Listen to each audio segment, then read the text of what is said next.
Hello guys, Radhe Radhe. तो आज हम लोग जाने वाले थे पिकनिक पर। सुबह 4 बजे उठ के बेड सही किया, ब्रश करके फिर हम नहाने चले गए।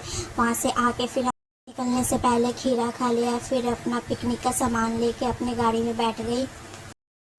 फिर वहाँ से हमें पापा को और मौसी को भी लाना था, तो पापा फिर मिल गए। फिर पापा को लेके हम लोग गए मौसी को लाने के लिए।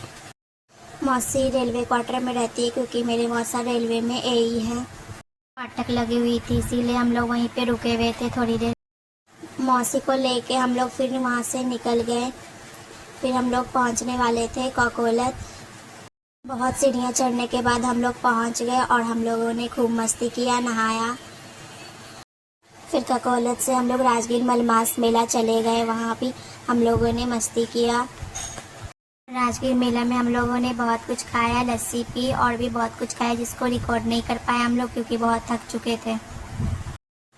वहाँ से हम लोग सिलाव चल गए, सिलाव का फेमस खाजा खरीदने। फिर हम लोग वापस लौट गए अपने घर की ओर। मौसी को छोड़ने के बाद और पापा को छोड़ने के बाद हम लोग अपने घर की ओर आने लगे। घर पहुँचते पहुँचते बहुत रात हो गई थी, मेरे घर पहुँचने तक 1 बज चुका था। फिर हम लोग अपने घर पहुँचे। अगर ये व्लॉग अच्छी लगी हो तो लाइक एंड सब्सक्राइब कर देना।